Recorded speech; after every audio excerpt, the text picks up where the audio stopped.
think. So films ங்கிறது நீங்க school படிக்கிறதுல இருந்து it has always been your like it has been on screen இல்ல, I wanted to direct films always. So அந்த interest இருந்ததுனால I don't think there was one alternate career option மைண்ட்ல. Okay fall பேக்னா அது இருக்கும் அப்படின்னு சொல்லி மைண்ட்ல ஃபார்ம் ஆனதே இல்ல, இப்பவும் இல்ல. So I think it has pretty much been ஒரு 6th 7th கிரேட்ல இருந்து I think it started direction ஸ்ட்ராங்கா ஃபிலிம்ஸ் லைக் ஃபிலிம்ஸ் எனக்கு தெரிஞ்சு 6th 7th வந்து டிரெக்ஷன் டிபார்ட்மெண்ட் இருக்கு, இது இவ்வளவு விஷயங்கள் போகும் அப்படின்னு யோசிக்கிறதே ஒரு பெரிய விஷயம் தான். But genuinely I'm asking you, எங்க ஏதாவது ஒரு படம் பார்த்து தோணிருக்கும்ல? ஒரு படம் பார்த்து இதாச்சு அப்படின்னு சொல்ல முடியாது.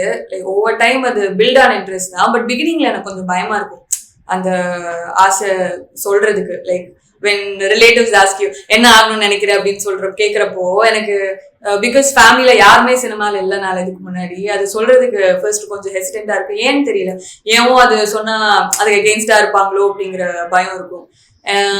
அப்படி இருந்தப்போ நான் ஃபேஷன் டிசைனர் ஆகணும் அப்படின்னு சொல்லி மாத்தி எல்லாம் சொல்றேன். சம்டைம்ஸ் யாராவது கேட்டா ஒரு நாள் அந்த மாதிரி ரிலேட்டிவ்ஸ் முன்னாடி அம்மாவும் இருந்தாங்க. அவங்க ஏதோ கேட்டப்போ ஒரு அங்கிள் ஒருத்தவங்க கேட்டப்போ நான் சொன்னேன் ஃபேஷன் டிசைனர். அவங்க அப்படியே நான் பார்த்துட்டு அதுக்கப்புறம் தனியா அதுக்கப்புறம் வந்து பேசினாங்க, ஏன் மாத்தி சொன்னேன் அப்படின்னு. நான் சொன்னேன் இல்ல, நான் சொல்லி அவங்க எது உனக்கு அதெல்லாம் அப்படின்னு கேட்டாங்க, எனக்கு மாதிரி டிசப்பாயிண்ட் ஆயிடும், அதனால சொல்ல வேணாம்னு நினைச்சேன் அப்படின்னு. ஸோ தட் டே அம்மா டோல் மீ எதுக்கு மாத்தி சொல்ற, கான்ஃபிடென்ட்டா சொல்ல ஆரம்பி, அதுதான் ஃபர்ஸ்ட் ஸ்டெப்னு நினைக்கிறேன் அப்படின்னு சொல்லி சொன்னதுல I think from then on அந்த கான்ஃபிடன்ஸ் இருந்தது. பிகாஸ் மை அம்மா அப்பா பேரண்ட்ஸ் வீட்ல they are very supportive. So I think that is enough for me. Okay.